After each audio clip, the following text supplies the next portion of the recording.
Okay, today I want to show you a simple but effective way to rig up the XFactor Tackle Miracle Worm for trout or steelhead. This setup that we have is a number 8 Matsuo sickle hook tied with an egg loop knot, and this happens to be a 6-pound test. So this is basically a rig that we're setting up for trout. For those of you that don't know about the XFactor Tackle Miracle Worm, this is a 3-inch ultra soft floating worm. This will float this hook all by itself. We don't need to add anything to it, so it gives a clean, uncluttered presentation.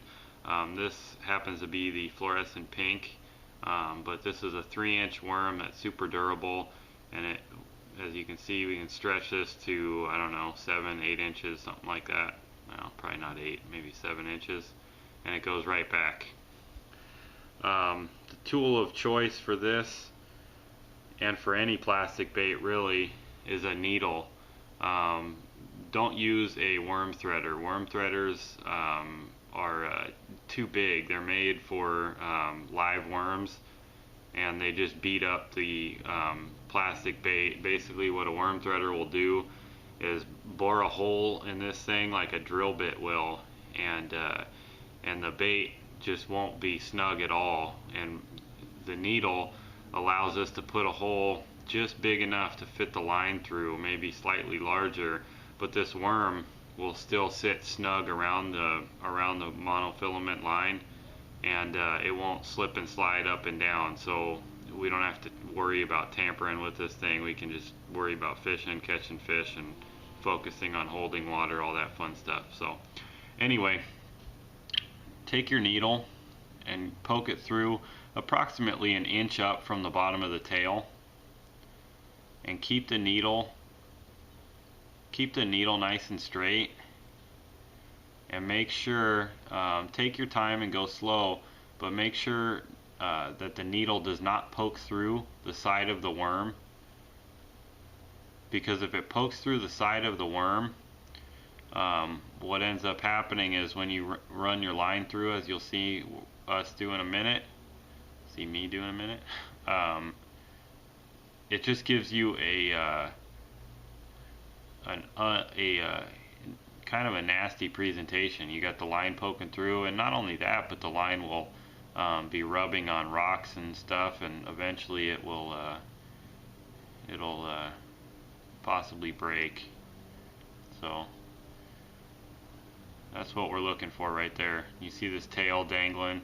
That's what it does in the water. This thing will dangle and entice the fish, get them to bite. So basically, take our needle like this, take our line, take the very end of the line. You don't need much, just need a tiny bit. Put it through the eye of the needle, hold it there while we poke the needle through the worm just enough to grab the needle, so we can hold the needle and pull the worm right off of it, and the line right through, just like that. So you pull the line through, hold the worm in one hand, the line in the other, pull this down, take your time, you don't want to rip it through.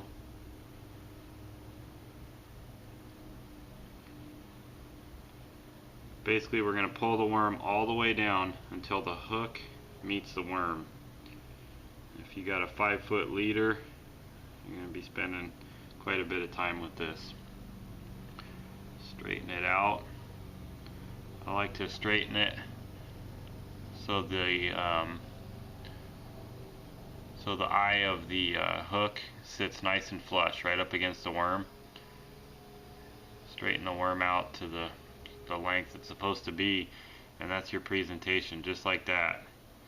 And you can fish this under a float, but primarily we're drift fishing with this. If you are going to fish this under a float, you'd put a split shot up the the leader and fish it like that. But this is a real lethal presentation. As you can see, the worm still has plenty of action, and this tail has no trouble dangling and enticing the fish.